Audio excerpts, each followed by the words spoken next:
बीज बो रहे हैं। आज हमारा देश संप्रभु राष्ट्र है, हमारा अपना संविधान है, पूरे देश का एक तिरंगा झंडा है जो आपके सामने हर जगह हर पोल पर खड़ा दिखाई पड़ रहा है। विभिन्न धर्म, विभिन्न पंथ, विभिन्न संस्कृति के लोग हम इस झंडे के नीचे हैं, संविधान के द्वारा संचालित हैं। लेकिन ये फिर से हिंदू राष्ट्र की मांग पर देश को बांटने का पाप करने जा रहे हैं।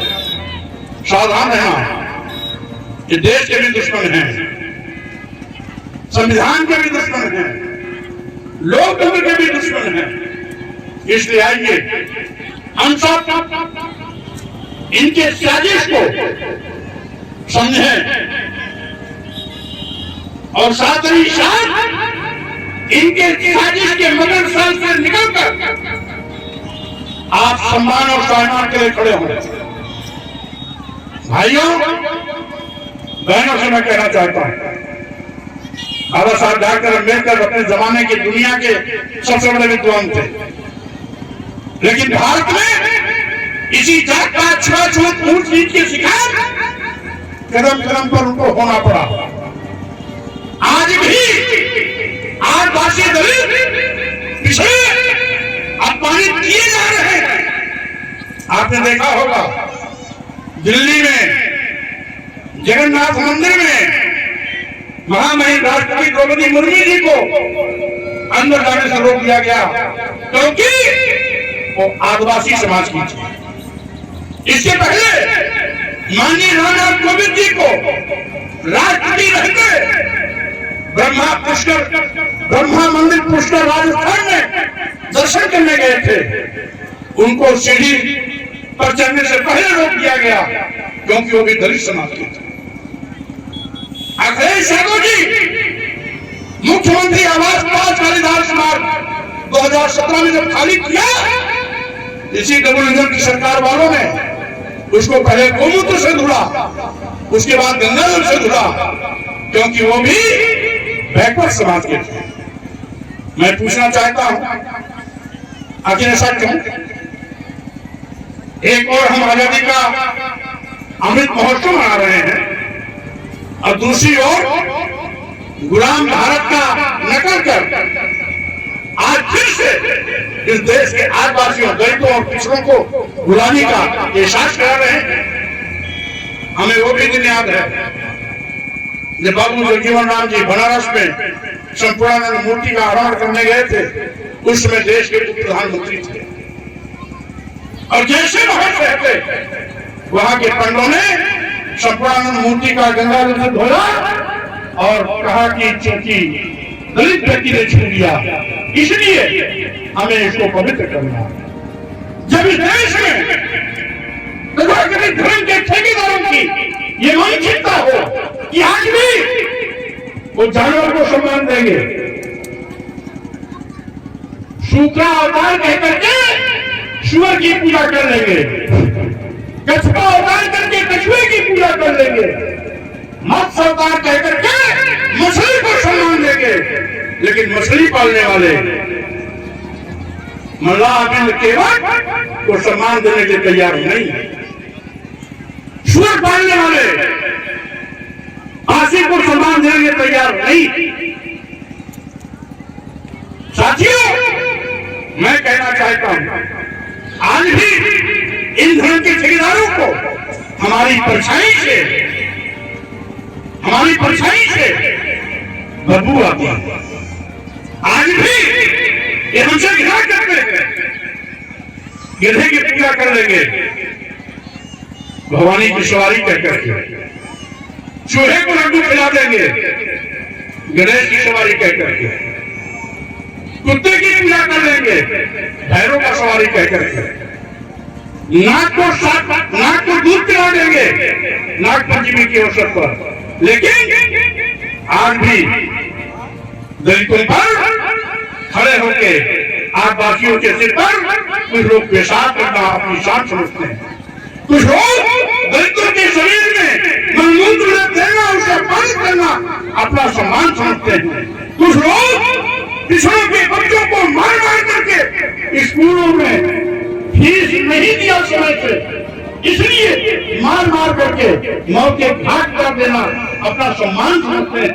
मैं कहना चाहता हूँ इस मानसिकता को बदलनी होगी, क्योंकि अरे यार क्या करता ये हूँ हटाओ, ये आगे किए रखे यार, ये विनोद थोड़ा आगे नहीं है। ऊर्जा विनोद कैसे बनाओ आईडी दर्शन बता रहे आईडी पे या अपने आराध्य के प्रति श्रद्धा व्यक्त करना, उठाओ आईडी आईडी उठाओ आईडी ये उठाओ। किसी सरकारी फरमान पर नहीं होता है, हाँ ये भैया क्या करते हो यार? जो स्वेच्छा से स्वप्रेरित होकर के अपने आराध्य का दर्शन करने जाता है, वही सही माने में धार्मिक अनुष्ठान है, धार्मिक कार्यक्रम है, धार्मिक भावना है। और शेष हाँ सर, ये तो जो किसी के आदेश से जाता है वो दिखावा है, छलावा है, और उसकी मजबूरी है कि वो आदेश पे जा रहा है। ये किस तरीके का कार्यक्रम है और इस कार्यक्रम का उद्देश्य क्या है? इसका उद्देश्य साफ था कि आज जिस तरीके से संविधान प्रदत्त अनुसूचित जात, अनुसूचित जनजात और पिछड़ों का आरक्षण खत्म किया जा रहा है, बीजेपी की प्राण प्रतिष्ठा पर सवाल उस उठा रहे थे। संविधान को बचाने के लिए यह लोगों को जागरूकता 19 फरवरी को हाँ, भारत जोड़ो सम्मेलन न्याय था, यात्रा लेकर जिसके तहत ये कार्यक्रम आयोजित किया गया। राहुल गांधी की भारत जोड़ो न्याय यात्रा अमेठी आ रही है और राष्ट्रीय अध्यक्ष अखिलेश जी भी यहाँ पर आ रहे हैं कि आप भी अमेठी में वो भी आ रहे आएंगे। हैं, तो आप इस पर क्या प्रतिक्रिया है? स्वाभाविक रूप से, क्योंकि इसमें राहुल जी पूरे देश में न्याय यात्रा के माध्यम से सभी समाज में भाईचारा पैदा करने की कोशिश कर रहे हैं। सराहनीय कदम है, उसका हम स्वागत करते हैं। और स्वाभाविक रूप से उत्तर प्रदेश में जब भी उनकी न्याय यात्रा आएगी, कोशिश करूंगा कि मैं भी कहीं न कहीं उस न्याय यात्रा में शामिल हूँ। प्रमोद कृष्णन तो कांग्रेस पार्टी ने बाहर का सवाल उठाया कि क्या कहेंगे, इससे पार्टी और इंडिया अलायंस कमजोर होगा? देखिए, आपने अगर प्रमोद कृष्णन जी को पिछले साल भर से सुना हो तो नेता थे कांग्रेस के, लेवल था कांग्रेस की, भाषा निकल रही थी भाजपा की, तो स्वाभाविक रूप से ऐसी गंदी मानसिकता के लोगों को दूर ही रखना चाहिए। इससे कांग्रेस और मजबूत होगी, कमजोर होने की कोई प्रश्न नहीं। भाजपा द्वारा ने कहा था कि अखिलेश जी ने कहा था कि अमेठी से सपा का भी प्रत्याशी उतारा जाएगा। और क्या लगता है आपको कि गठबंधन में ही ये चुनाव अमेठी में लड़ा जाएगा या सपा का कोई कैंडिडेट आएगा? अलायंस में समाजवादी पार्टी भी है, इसलिए अलायंस के नेता आपस में तय करेंगे किसको कहाँ लड़ना है। अभी कोई भी चीज तय नहीं हुई है, तय होगा इसलिए अपने आप स्पष्ट होगा। सदन में आपने को लेकर आपने सवाल उठाया था, उस पर क्या प्रतिक्रिया देंगे? मैं ये सवाल आपसे कर सकता हूँ कि आप मेरे सामने खड़े हैं, आपको भी अयोध्या में जाना चाहिए, आप धर्म के दुश्मन हैं। आपके पार्टी के ही विनोद तिवारी ने आप पर आरोप लगाया है कि मानसिक रूप से विक्षिप्त है, क्या कहेंगे?